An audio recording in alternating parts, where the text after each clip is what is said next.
رمضان کا مہینہ ہے رمضان، بخشش کا ہے سامان، اس ماہ میں نازل ہوا قرآن، مالک کا ہے احسان۔ بسم اللہ الرحمن الرحیم، الحمد للہ رب العالمین، والصلاة والسلام علی سید الانبیاء والمرسلین، حبیب الہ العالمین ابی القاسم محمد، اللہم صل علی محمد وعلى آلہ الطیبین الطاہرین سیما بقیۃ اللہ فی الارضین۔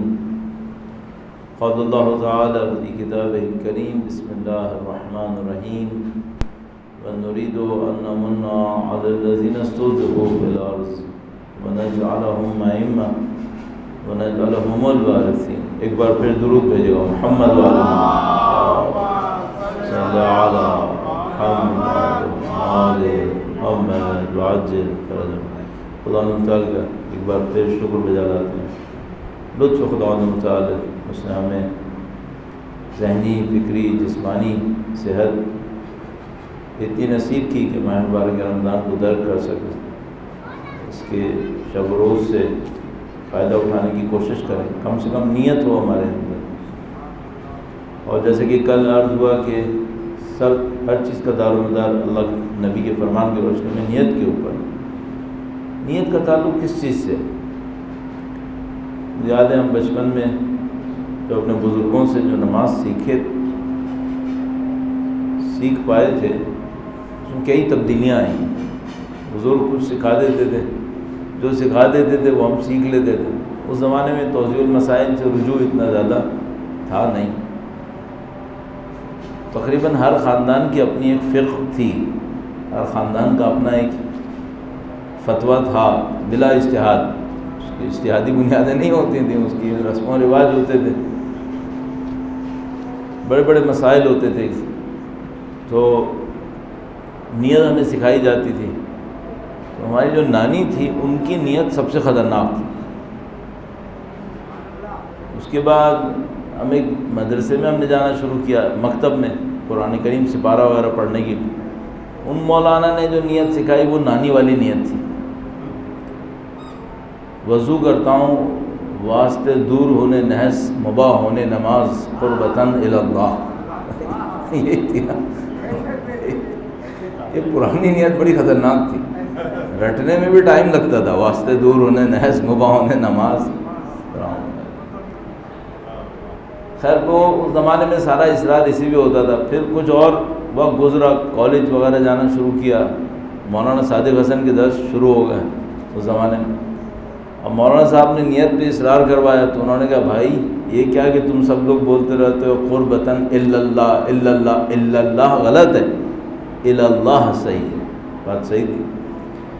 اب وہ جو واسطے دور ہونے نحس مباح ہونے نماز تھا وہ تھوڑا پیچھے چلا گیا، اب سارا اصرار اس کے اوپر کہ الا اللہ صحیح ہونا چاہیے۔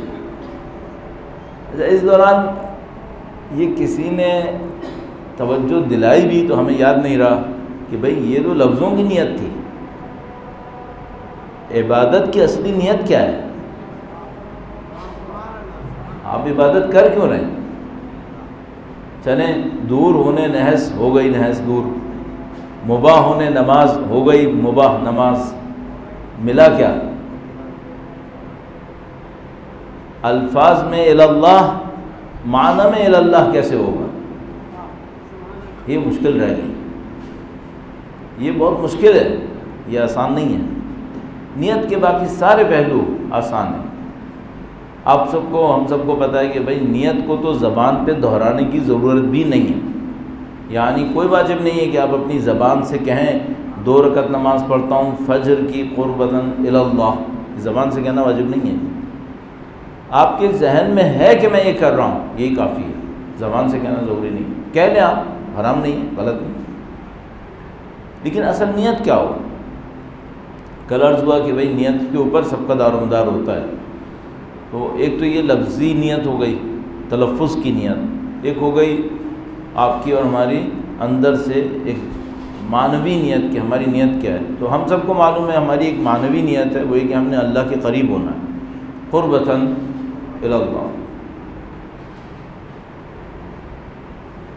میں آپ کو مطمئن ہو کے ایک بات عرض کر رہا ہوں، مجھے بار بار کبھی اپنی دکھانی ہوتی ہے کہ بھئی میں بھی بہت پرانا آدمی ہوں. مجھے 38 سال ہو گئے طالب علم بنے ہوئے، اب 40 سال ہونے والے ہیں طالب علم بنے ہوئے.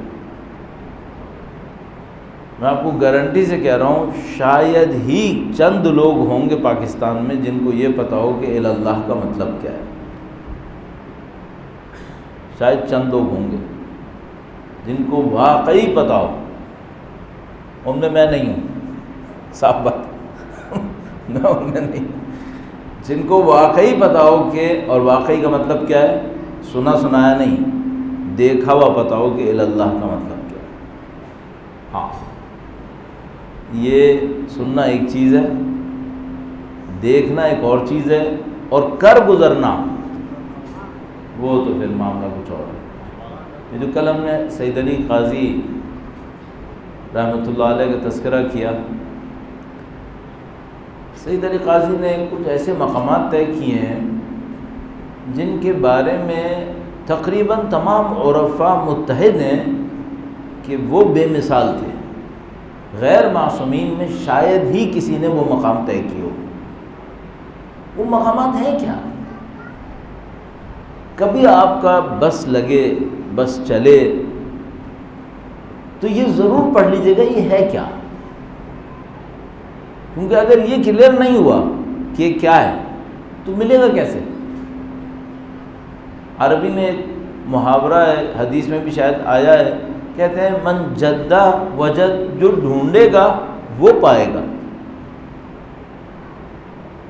ایک دفعہ علامہ عارف شاہ حسینی صاحب شہید، ان کی روح کی بلندی کے لیے درود بھیجے گا، محمد و آل محمد صلی علی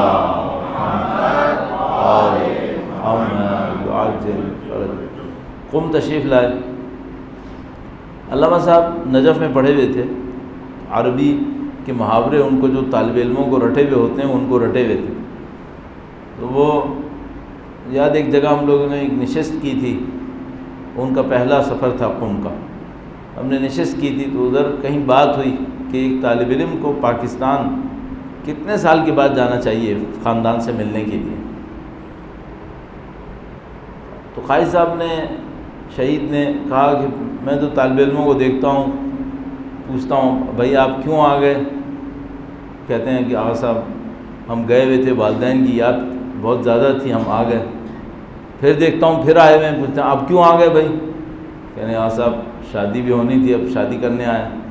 پھر کچھ سفر سے بعد دیکھتا ہوں کیوں آئے؟ تو کہتے ہیں اب بچے ہونے والے ہیں، بچوں کے لیے آئے. کہتے ہیں آپ لوگ کیوں ایسے آتے ہیں بار بار؟ آپ کو یاد ہے نا ان کا لہجہ کیسا تھا؟ کہتے ہیں اب کیوں ایسے آتے ہیں بار بار؟ من طلب العلا سحر اللیالی، اس کا پہلا ایک جملہ ہے ما للمعیل والمعالی، یعنی شادی شدہ کو ان بلند والا مقامات سے کیا سروکار؟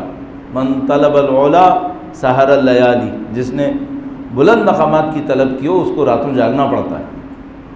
البتہ یہ ظاہر ہے وہ ایسی عرف کے اندر ہے، معیل کیوں نہیں اعلیٰ مقامات حاصل کرتا تھا؟ شادی شدہ تمام ائمہ اطہار علیہ السلام نے ہمارے لیے سنت جاری کی ہے، اللہ کے نبی نے جاری کی ہے، محاورہ ہے عربی میں. دوسرا حصہ امپورٹنٹ ہے، دوسرا حصہ من طلب العلا سحر اللیالی، جس نے بلندی طلب کی اس نے راتیں جاگ کے گزاری. سحر اللیالی، راتوں کو سحر سے متصل کر دیا جاگ جاگ کے. اگر کوئی متصل کر بھی دے، سحر اللیالی کر بھی لیا، ہم نہیں کر رہے، ظاہر ہے ہم نہیں، ہمارے بس میں نہیں ہے ابھی، یا ہمارا دل نہیں چاہ رہا. اگر کر بھی لے اور اسے یہ نہ پتا ہو کہ آگے کیا ہونا ہے تو کیا ہوگا؟ ایک تجربہ ہے جو ہر اس طرح کی مثال کے ساتھ ہوتا ہے. اب میں ایسی یوں ہی چیپٹر میں عرض کر دیتا ہوں، یہ تقریباً ہر اس بندے کے ساتھ ہوتا ہے جس نے یہ نہ سمجھا ہو کہ آگے کیا ہے اور وہ بھاگنا شروع کر دیتا ہے، تو اس کے ساتھ یہ ہوتا ہے. تو مثلا ایک ٹپیکل مثال ہے، وہ ایک طالب علم ہے، اس کو یہ بتایا گیا کہ بھئی نماز شب پڑھنی ہوتی ہے، اس نے نماز شب پڑھنا شروع کر دی. پھر اس نے بزرگوں کو نماز شب پڑھتے دیکھا کہ وہ گڑ گڑا رہے ہیں، چلا رہے ہیں، رو رہے ہیں، تو اس کے دل میں خواہش آئی کاش میں بھی ایسی کوئی نماز شب پڑھوں جس میں خوب گڑ گڑاؤں، خوب روؤں، خوب اللہ کے سامنے راز و نیاز کروں۔ اور وہ اس آرزو کو لیے بیٹھا تھا نماز شب بعض اوقات لمبی بھی کرنا چاہتا تھا، پونا گھنٹہ، 1 گھنٹہ، 2 گھنٹہ پڑھ لی۔ تو ایک دن اچانک اس کو وہ حالت حاصل ہو گئی جس میں وہ گریہ کرنا شروع کر دیا، اس نے جو وہ اپنے اساتذہ میں دیکھتا تھا۔ تو جب خوب گریہ کر لیا تو اچانک شیطان کان میں ایک پھونک مارتا ہے، کہتا ہے اور کیا ملنا ہے، اب بھی بتاؤ، اب کیا، رو لیے، اب کیا ہونا ہے؟ یہاں پہ اس کا سارا جوش و جذبہ ایسے جیسے آپ نے توے کے اوپر برف ڈال دی، تھپ کر کے بیٹھ جاتا ہے، اور وہ کہتے ہیں ہاں واقعہ نہ ہونا کیا ہے، رونا تو رو لیا۔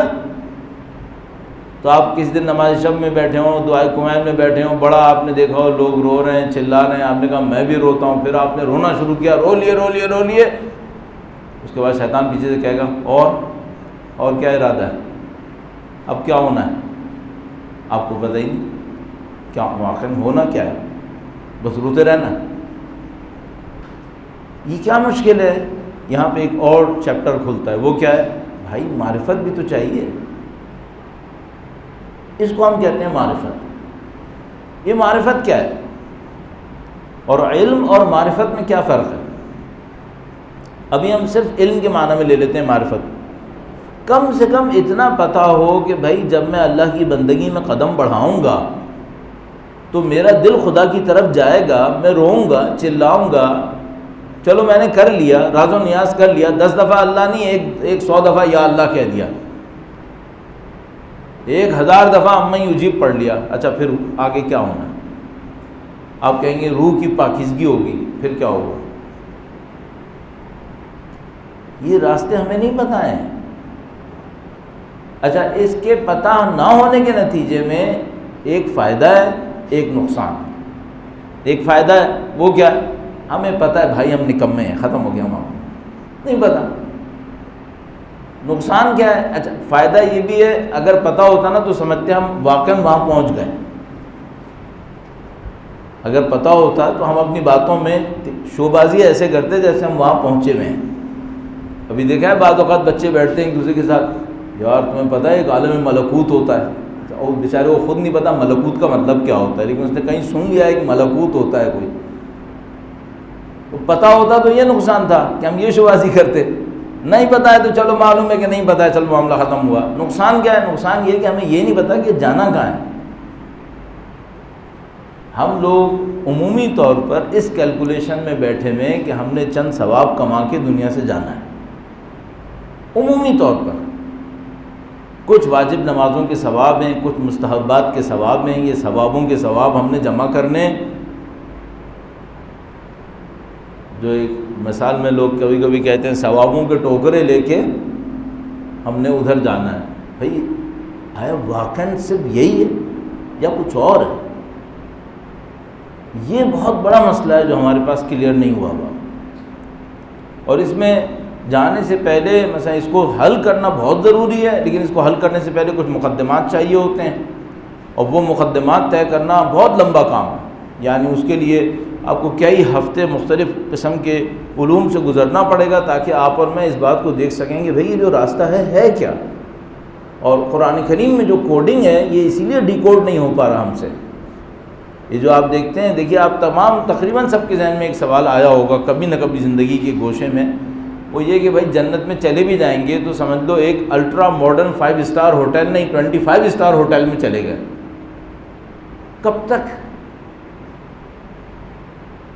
کب تک وہاں پڑے رہیں گے؟ ہونا کیا ہے یہ پتہ ہے؟ نہیں۔ تو جب یہ پتہ ہی نہیں کہ ہونا کیا ہے تو جا کہاں رہے ہیں؟ یہ ہماری مشکل ہے۔ اچھا اب آپ ہم سے کہہ سکتے ہیں کہ بھائی چلیں آپ نے مشکل تو کھڑی کر دی۔ کھارادر میں ایک دفعہ ہم گئے، ایک بزرگ تھے، میرے خیال میں شاید ان کا انتقال ہو چکا ہے، مجھے خبر نہیں ہوئی۔ تو ہم پہلی دوسری دفعہ شاید گئے تھے، پہلے بھی اور پرانس میں گئے تھے، اس طرح نہیں گئے تھے جس طرح اس دفعہ دعوت دیے گئے تھے۔ تو وہ ملے، بزرگ تھے، بہت بزرگ، اس وقت میں تھوڑا سا کم ریش سفید تھا، تو مجھ سے کہنے لگے کہ آپ کو پتہ ہے نا خواجہ حضرات کس طرح بات کرتے ہیں، خاص کر جو بزرگ ہوتے ہیں، تیرے اندر ایک بات بہت اچھی ہے، ایک بات بہت خراب۔ میں نے کہا خراب والی پہلے بتا دو۔ کہنے لگے کہ نہیں پہلے اچھی والی بتا دو۔ میں نے تھوڑا اچھی والی بتا دو۔ کہنے لگے اچھی بات یہ ہے کہ سوال بہت اچھا اٹھاتا ہے، یہ خراب بات کیا ہے؟ کہنے لگا جواب نہیں دیتا ہے سوال اٹھاتا ہے جواب نہیں دیتا ہے۔ یہاں پہ بھی میں یہی کروں گا، سوال تو میں نے اٹھا دیا ہے، جواب میں نہیں دینے والا۔ اچھا میں کیوں جواب نہیں دے رہا؟ بھئی اتنا آسان تھوڑی ہے، اتنا آسان ہوتا تو پھر سوال ہی نہ ہوتا، پھر یہ اب تک حل ہو چکا ہوتا۔ اس میں کچھ محنت کرنی پڑے گی، اس میں کچھ جان مارنی پڑے گی، تب یہ حل ہوگا کہ بہرحال آگے ہے کیا۔ اور جتنا بھی اگر آپ کو اس وقت کی موجودہ کتابوں میں اس کو تھوڑا بہت حل کرنا ہے، تو میرا خیال میں شاید سب سے اچھی کتاب اس مسئلے کو حل کرنے کی اگر کوئی سوچ سمجھ کے پڑھے تو وہ جو امام خمینی کی کتاب معاد ہے، امام خمینی کی تقاریر سے ایکسٹریکٹ کی ہوئی کتاب ہے معاد، اردو میں پرنٹ ہوئی ہوئی ہے۔ یہ کتاب اسے سولو کر سکتی ہے، لیکن اس کے لیے یہ کرنا ہوگا کہ آپ اس کا ایک پیراگراف پڑھیں، 2 پیراگراف پڑھیں، سمجھ میں آ گیا الحمدللہ آگے بڑھیں، نہیں سمجھ میں آیا رک جائیں، کسی سے پوچھیں یہ کیا ہوا ہے۔ یہ کتاب حل کر سکتی ہے، تو کہیں نہ کہیں محنت کر کے اس کتاب کو گو تھرو کریں، اس کے ذریعے سے حل کرنے کی کوشش کریں۔ اور میں ماہ مبارک رمضان کے اوپر جو عرائض پیش کر رہا تھا اس پہ آتا ہوں، وقت بھی ہو رہا ہے۔ درود بھیجے گا محمد و آل محمد صلی اللہ علیہ وسلم۔ خطبہ شعبانیہ انتہائی مشہور و معروف خطبہ اللہ کے نبی کا، شاید کل بھی میں نے مختصر عرض کیا تھا۔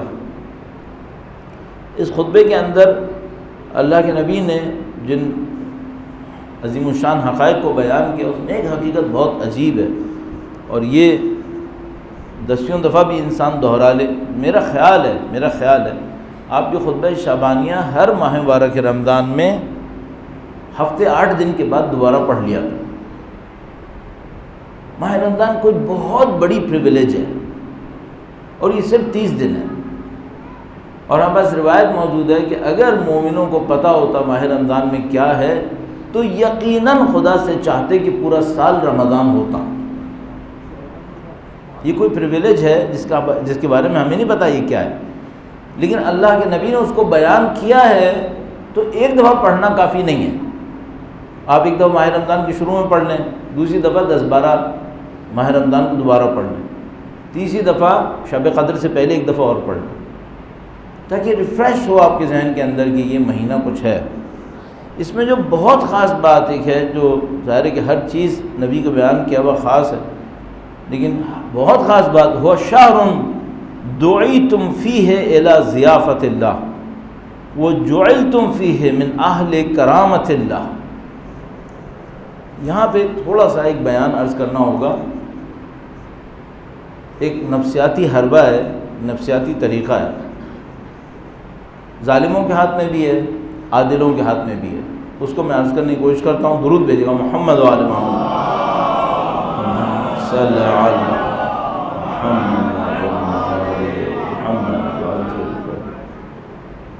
پرانی بات ہے، اب سب تقریباً ایکسیپٹڈ ہے۔ آپ کو کسی قوم کو شکست دینا ہو، اس قوم کو ثابت کر دیں کہ وہ چھوٹی قوم ہے، وہ ختم ہو جائیں گے، چاہے وہ کروڑوں میں ہوئے، وہ مقابلہ نہیں کر پائیں گے۔ جس کے دماغ میں بیٹھ جائے کہ وہ چھوٹا ہے، اس میں کوئی عظمت نہیں ہے، اس میں کوئی بڑائی نہیں ہے، اس میں کوئی طاقت نہیں ہے۔ جس قوم کے دماغ میں یہ حقارت بیٹھ جائے، وہ قوم کروڑوں کی بھی ہوئی تو وہ ہزاروں کے سامنے ڈھیر ہو جائے گی۔ مثال،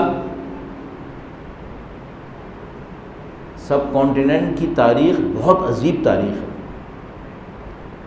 ہم لوگ فارسی میں ایک اصطلاح استعمال کرتے ہیں، میرا خیال میں اردو میں بھی شاید چل جائے، ہم خود حقارت میں مبتلا ہیں، سیلف انفیریئرٹی کمپلیکس۔ ایک کمپلیکس ہمارے اندر بٹھا دیا گیا ہے، تم چھوٹے ہو۔ میں نے پتہ نہیں خیر یہ بھی خیر شاید اللہ کی ایک نعمت ہوتی ہے، آدمی دیکھ لے۔ میں تقریباً سارے یورپین بڑے ملک دیکھے ہیں اور ان کی جو ہسٹوریکل ہیریٹیج ہے اس کو میں نے کافی ڈھونڈا ہے۔ انڈیا کبھی نہیں گیا، تو بہت بڑا حصہ سب کانٹیننٹ کا میں نے مس کیا ہے، لیکن پاکستان میں جہاں کہیں مجھے سمجھ میں آتا ہے یہ ہسٹوریکل ہیریٹیج ہے ہماری، کہیں نہ کہیں کوشش کر کے پہنچنے کی کوشش کرتا ہوں۔ میرا خیال ہے یورپین تمام کنٹریز کے اندر کسی بھی طرح سے کنسٹرکشن کے اندر، آرکیٹیکچر کے اندر ان کے پاس ہمارے پائی کی کوئی چیز نہیں ہے، یہ میں دعوے سے کہہ رہا ہوں۔ نہ خدمت میں، قدیم ہونے میں، نہ ٹیکنالوجی کی کمپلیکیشن میں، نہ اس کے یوٹیلائزیشن کے اندر جس کوالٹی کا ہمارے پاس موجود ہے اس کوالٹی کا ان کے پاس نہیں ہے، قطعاً نہیں ہے۔ لیکن ہمارے ذہن میں کمپلیکس یہ بیٹھا ہوا ہے کہ ہمارے پاس کچھ نہیں ہے۔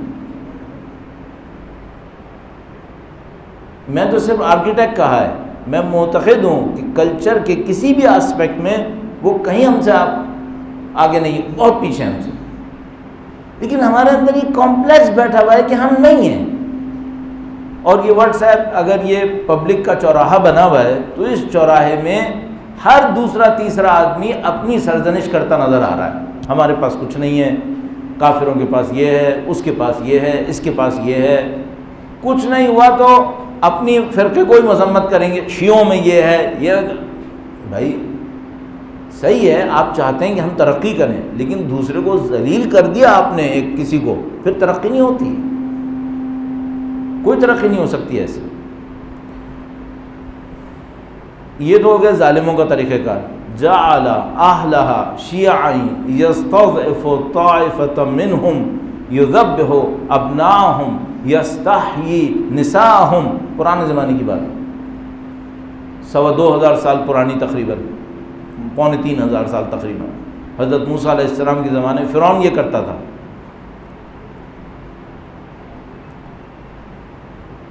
اور ایک بہت مشہور آیہ کریمہ ہے جس میں اس لاجک کو اور زیادہ کلیئر کیا گیا ہے، وَاسْتَخَفَّ قَوْمَهُ، اللہم صل علی محمد، فَاسْتَخَفَّ قَوْمَهُ فَأَطَاعُوهُ، اس فرعون نے اپنی قوم کو ذلیل کر دیا، پھر قوم نے اس کی اطاعت کی۔ قوم ذلیل نہ ہو تو ذلیل کی اطاعت نہیں کرتی، پہلے اس قوم کو ذلیل کیا جاتا ہے تاکہ وہ کسی ذلیل کی اطاعت پہ تیار ہو، ورنہ اطاعت نہیں کرے گی۔ اچھا، یہ جو بزرگان دین ہیں یہ کیا کرتے ہیں؟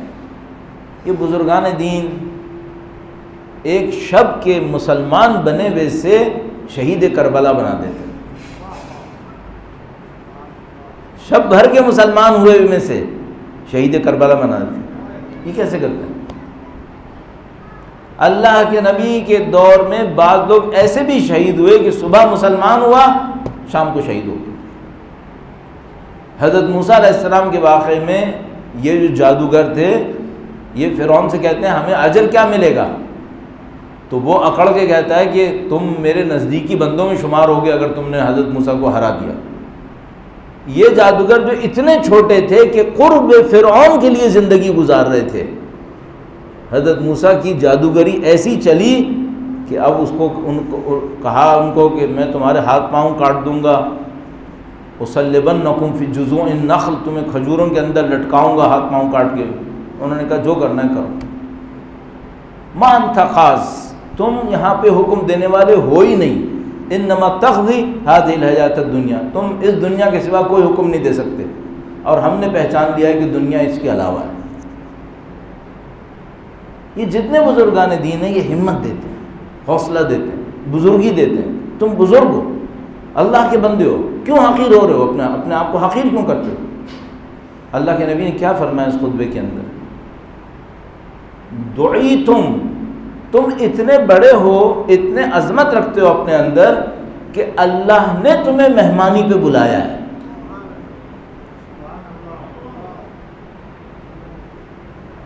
سٹی میں، شہر میں کبھی کچھ پارٹیاں ہوتی ہیں، ہم لوگ تو خیر اس فیلڈ کے ہی نہیں ہیں نا، جو وہ بالا نشین ہیں، اوپر بیٹھنے والے ہیں، ان کے اندر رقابت ہوتی ہے کہ شہر میں اس سال مثلا یہ 8-10 بڑی بڑی پارٹیاں ہوئیں، ان میں آپ کس میں انوائٹڈ تھے؟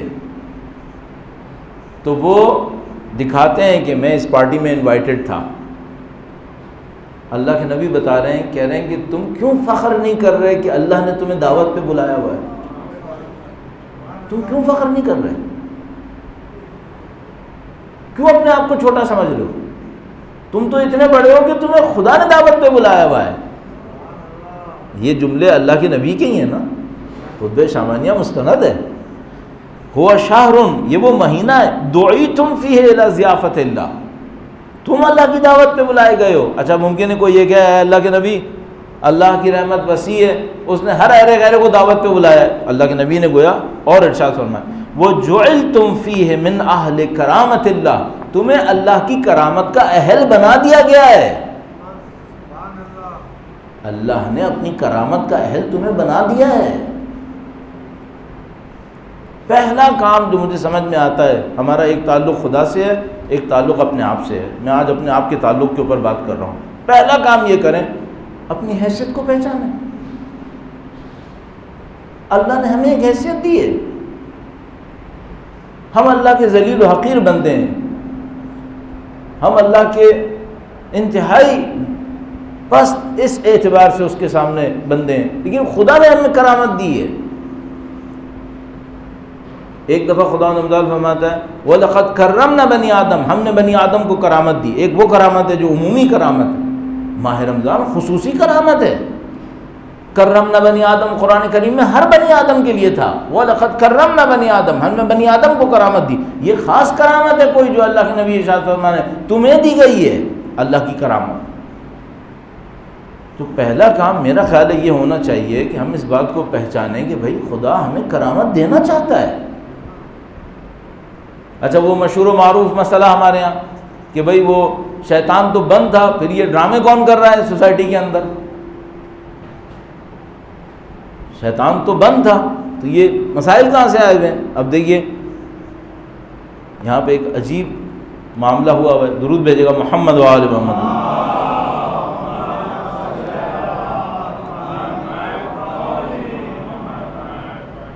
ایک بار پھر درود بھیجے گا محمد و آل محمد۔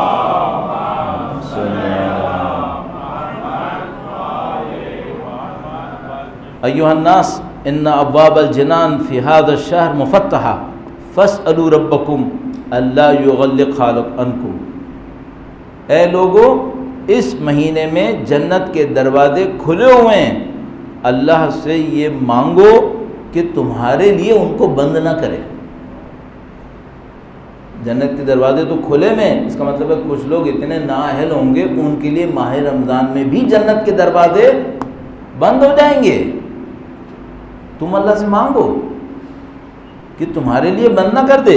دوسرا جملہ میری وہ اس مشکل کی طرف وَأَبْوَابَ النِّيرَانِ مُغَلَّقَةً فَاسْأَلُوا رَبَّكُمْ أَلَّا يُفَتِّحَهَا عَلَيْكُمْ، اور جہنم کے دروازے بند ہوئے ہوئے ہیں، خدا سے دعا کرنا تمہارے لیے کھل نہ جائے کہیں۔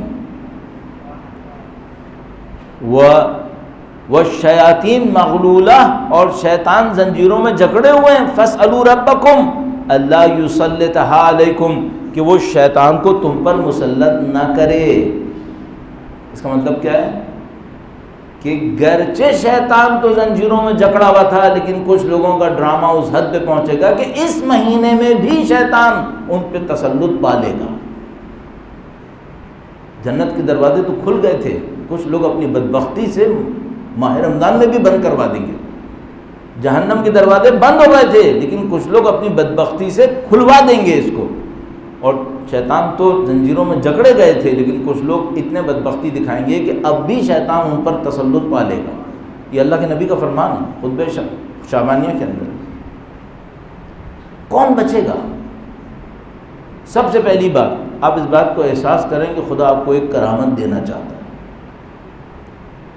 اور آپ یہ ٹاسک بنائیں میں اور آپ کہ ہم نے یہ کرامت لینی ہے، صرف روزہ گزارنا نہیں ہے، ہم یہاں سے کچھ لے کے جائیں گے۔ تو یہ بہت اچھا ہے کہ ہم بالکل ابتدائی دنوں میں ہیں، گرچہ 4 دن گزرنا ہے، لیکن یہ طے کر لیں کہ بھئی ہم نے کچھ لینا ہے یہاں سے، صرف یہ نہیں ہے کہ ہمارے سر کے اوپر ایک واجب آ گیا ہے، وہ واجب گزارنا ہے، یا کچھ نمازیں جو پڑھنی نہیں، کچھ لے کے جانا ہے یہاں سے۔ تو اپنی کرامت کو پہچاننا بہت ضروری ہے۔ اب تھوڑا سا ہم آگے بڑھتے ہیں، یہ سوچتے ہیں کرامت اگر میں پہچان گیا اپنی تو میرے اوپر اس کا اثر کیا پڑے گا۔ اگر فرض کریں ماہ مبارک رمضان کا چوتھا دن اختتام پذیر ہوا، ابھی 25 یا شاید 26 دن ہمارے پاس ہوں گے، تو اگر میں یہ سمجھ پایا کہ میرے اندر کرامت ہے اور مجھے اس کرامت سے فائدہ اٹھانا ہے جو خدا مجھے دینا چاہتا ہے، تو مجھے میرے اندر کیا فیلنگز آنے والی ہیں، اس کو دیکھنا چاہیے۔ درود بھیجے گا محمد وعلی محمد صلی علی محمد وعلی محمد وعجل فرج۔ اس وقت جس وقت ہم یہاں بیٹھے ہوئے ہیں، پتہ نہیں کہیں پہ اس وقت افطار کا ٹائم ہو رہا ہوگا، کہیں اس وقت سحر کا ٹائم ہو رہا ہوگا۔ تو جہاں اس وقت افطار کا ٹائم ہو رہا ہوگا تو اللہ کے پاکیزہ بندے افطار کے وقت کیا کرتے ہیں؟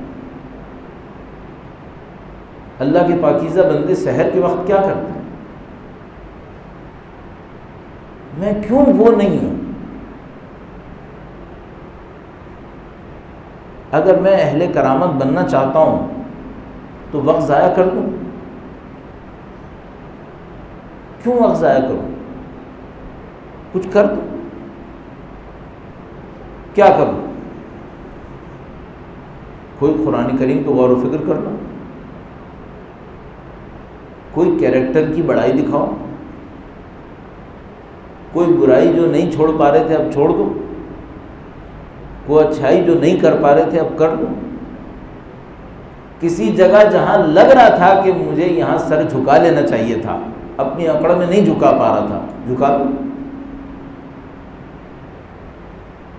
جب اللہ کے نبی نے خطبہ شعبانیہ ارشاد فرمایا تو اختتام پر آتے آتے مولا تشریف فرما ہوئے کائنات کو سکھانے کے لیے، پوچھا ہے اللہ کے نبی اس مہینے میں سب سے اچھا عمل کون سا ہے؟ فرمایا الورع، تقوی اور پرہیزگاری، تقوی اختیار کرو، سب سے اچھا۔ یہ تقوی کیا ہے؟ ہم بات سے بات کر رہا ہوں اور وقت کو بھی دیکھ رہا ہوں کہ وہ ختم ہونے والا ہے یا ہو چکا ہو۔ ایک آیت کریمہ ہے قرآن کریم میں جہاں پہ بیان کیا ہے مرد اور عورت میں مثال کے طور پر جھگڑا ہو گیا شوہر اور بیوی میں، اور بات کہیں جدائی پہ پہنچ گئی، تو اب سوال یہ تھا کہ اس نے مہریہ واپس کرنا ہے اسے، تو یا مثلاً اور چیزیں اس کی واپس کرنی ہے عورت کی، یا عورت کے پاس اگر کوئی امانت شوہر کی ہے تو اس کو واپس کرنی ہے۔ خدا متعال جب مرد کو حکم دیتا ہے تم یہ کرو یہ کرو، ایک جملہ ارشاد فرماتا ہے، وہ بڑا عجیب جملہ ہے۔ آپ اس طرح سوچیں کہ بھائی میں نے کسی کو قانونی اعتبار سے 8 روپے واپس کرنے تھے، لیکن ہم سب عرف میں جانتے ہیں کہ حق یہ تھا کہ 10 واپس کرتا۔ اب قانونی اعتبار سے 8 بھی واپس کروں تو سامنے والا کلیم نہیں کر سکتا۔ عرف کیا کہہ رہی ہے؟ عرف یہ کہہ رہی ہے کہ نہیں، یہاں پہ حق یہ تھا کہ 10 واپس کرتے۔ میں اگر 8 واپس کروں تو قانوناً جرم کیا نہیں، لیکن اگر 10 واپس کروں تو فضیلت کی بات نہیں ہے کیا؟ فضیلت کی بات ہے کہ جو 2 میرے اوپر دینا ضروری نہیں تھا وہ بھی میں نے اس لیے دے دیا کہ بہرحال ایک طرح کا حق بن رہا تھا۔ اس کو خدا نے فرمایا وَلَا تَنْسَوُا الْفَضْلَ بَيْنَكُمْ، اپنے اندر فضیلت کو مت بھلاؤ، فضیلتوں کو یاد رکھو۔ بھائی آپ نے نماز پڑھ لی، نماز کے بعد زیارت پڑھنا واجب ہے؟ نہیں۔ تسبیح پڑھنا واجب ہے؟ نہیں۔ فضل کیا ہے؟ فضل یہ ہے کہ پڑھ لو، فضل یہ ہے کہ پڑھ لو۔ آپ ماہ مبارک رمضان کو خدا کے فضل کی یاد میں گزاریں۔ ایک جگہ کوئی جھگڑا ہونے والا ہے، حق بھی آپ کا ہے، اگر جھگڑے تو غلط نہیں کیا، فضل کیا کہہ رہا ہے؟ چھوڑ دو، اس کے اوپر زندگی گزارے. اگر کوئی شخص اپنی زندگی میں یہ اصول بنا لینا کہ میں نے اللہ کے دیے ہوئے فضل کے اوپر زندگی گزارنی ہے، خدا بھی اس سے معاملہ فضل پہ کرے گا. ربنا عاملنا بفضلک یا کریم ولا تعاملنا بعدلک یا رحیم. خدایا ہم سے رحم کا معاملہ، عدل کا معاملہ نہ کر، ہم سے فضل کا معاملہ کر. یہ خدا فضل کا معاملہ کس سے کرے گا؟ جو اس کے بندوں سے فضل کا معاملہ کرے گا. آپ فضل کا معاملہ کرو. اچھا آپ ممکن ہے کوئی یہ کہے مولانا اس طرح تو میں چھوڑتا چلا جاؤں گا، یہ دنیا تو مجھے کھا جائے گی. اگر شرک قبول کروں تو آپ کی بات صحیح ہوگی، توحید مانوں تو یہ کچھ نہیں کر سکتے. لا یضرکم من ضل اذا اہتدیتم، تم ہدایت پا جاؤ تو کوئی گمراہ تمہیں نقصان نہیں پہنچا سکتا. میں خدا کے فضل پہ چلوں اور خدا مجھے ان کے رحم و کرم پہ چھوڑ دے گا؟ یہ کیسے ہو سکتا ہے؟ یہ تو شرک ہے، یہ تو خدا سے غفلت ہے. خدا نہیں چھوڑے گا. تو عزیزان محترم، جو ہمیں سمجھ میں آیا ہے دوسرے رابطے میں، پہلا رابطہ انسان کا خدا سے رابطہ، کل اس کے بعد رائز پیش کیے. دوسرا رابطہ انسان کا اپنے آپ سے رابطہ ہے. اپنے آپ سے رابطے میں جو بنیاد ہے وہ یہ اس بات کو پہچاننا ہے کہ میں اللہ کا بندہ ہوں. اللہ نے مجھے ایک کرامت دی ہے. ماہ مبارک رمضان جعلتم فیہ من اہل کرامت اللہ، اس میں اللہ کی ایک خاص کرامت ہے جو نازل ہو رہی ہے. مجھے اس کرامت کو حاصل کرنے کے لیے اہل فضل بننا ہے. اور اہل فضل کا تقاضا یہ ہے کہ میں چیزوں کو اتنی آسانی سے ترک نہ کروں. اہل فضل اپنی سحر ایک انداز میں گزارتے ہیں، میں کیوں بغیر کچھ حاصل کیے گزاروں؟ تو مثال کے طور پر سحر میں تو دعائے ابو حمزہ شمالی بھی ہے. بھائی مولانا اب کیا کریں؟ میں کب کہہ رہا ہوں دعائے ابو حمزہ شمالی اب ہر روز پڑھیں گے؟ کوئی دعا تو پڑھ لوں. اچھا میں نے اپنے نفس کو پکڑنے کے لیے ایک ٹرک کی. میں نے سوچا کہ جو کام بھی میرے سامنے چیلنج آتا ہے کہ یہ مجھے کرنا ہے یا نہیں کرنا ہے، میں کسی ٹائم پر اسٹاپ واچ لگا کر گھڑی دیکھ کے اس کا وقت نکال لیتا ہوں، اس میں دیر کتنی لگتی ہے.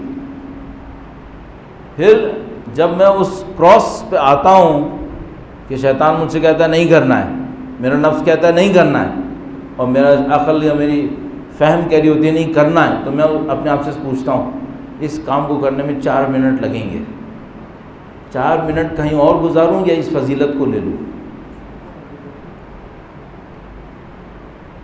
اللہم انی اسألک ببہائک کلہ.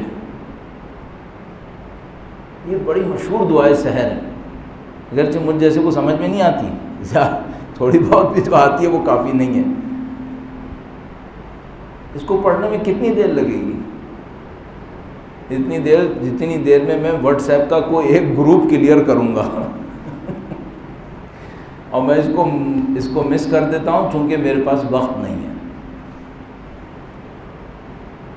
افسوس نہیں ہوگا بات میں؟ عجیب ایک روایت ہے، عجیب روایت ہے. روایت میں لکھا ہے کہ جب خدا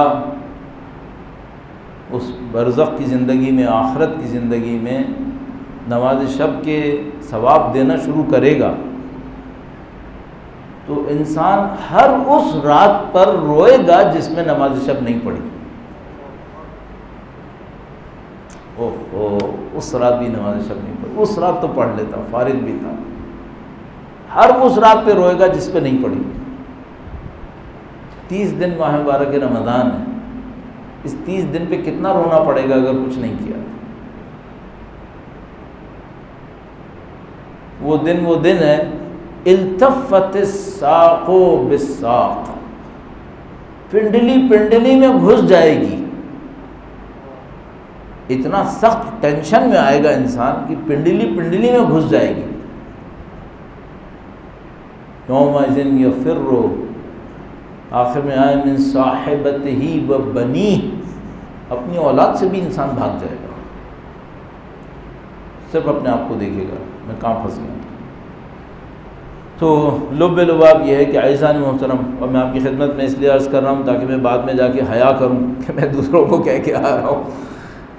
ہم لوگ ماہ مبارک رمضان میں ہیں، وقت تو بہت ضائع کریں گے، ابھی بھی کر رہا ہوں، میرے جیسے لوگ بھی کر رہے ہیں، سب کر رہے ہیں، لیکن حیا کریں کہ تھوڑا سا کچھ کر بھی لیں. تو جتنا آپ قرآن روزانہ پڑھتے تھے تھوڑا اور سمجھ کے پڑھیں. جو دعائیں ماہ مبارک رمضان کی ہیں ان پہ اور تھوڑی توجہ دیں. ہر ماہ مبارک رمضان ہماری ذات میں ایک نئی فضیلت لے کر آ جائے. دیکھیے سادہ سی ایک بات ہے، اگر ایک مثال کے طور پر کوئی بچہ ہو 15 سال کا اور پاکستان کی ایوریج ایج اس نے گزارنی ہو تو اس نے 50 ماہ رمضان دیکھنے ہیں. تو اگر مثال کے طور پر 30 سال کا بھی کوئی یہاں بیٹھا ہو تو ابھی اس نے 30 ماہ رمضان 35 ماہ رمضان اور دیکھنے ہیں. اور اگر یہ کامیاب ہو گیا کہ ہر ماہ مبارک رمضان میں ایک فضیلت اپنے اندر بڑھا لے، 35 شفاعتیں اس کو مل جائیں گی صرف اس ایک ٹرک کے اوپر کہ اس نے اہل بیت کے فضائل میں سے کوئی ایک فضیلت اپنے اندر لانے کی کوشش کی. آئی نہیں آئی علیحدہ معاملہ ہے، کوشش کی. یہ اس پر والذین جاہدوا فینا لنہدینہم سبلنا، جو ہمارے راستے میں کوشش کریں گے ہم یقیناً یقیناً یقیناً یقیناً ان کی رہنمائی کریں گے. تو عزیزان محترم 4 دن گزر گئے، 25 دن کے لیے اپنے لیے ایک شیڈیول بنائیں کہ مجھے اپنے اندر کچھ فضیلتوں کو بڑھانا ہے. اور میرے جیسا آدمی کہ جو کچھ اپنے عائزہ اقربا اور اپنے اولاد کی موت کو گزشتہ چند سالوں میں دیکھتا آ رہا ہے، اس کے لیے تو بہت ہی خطرناک معاملہ ہو گیا. اس کو سمجھ میں نہیں آ رہا کہ اب کتنے دن باقی ہیں. تو میں تو یہ رسک نہ لوں کہ اس ماہ مبارک رمضان کو جانے دوں اور کوئی فضیلت میرے اندر نہ بڑھے. تو ہمیں اس بات کے اوپر مسلسل جد و جہد کرنی پڑے گی کہ ہمیں ہر گزرتا ہوا دن ایک فضیلت دے کے جائے. اور تمام فضیلتوں کا محور لب لباب وہ شب قدر کے اندر آنے والا ہے. یہ کوئی فضیلت لے کے آئی.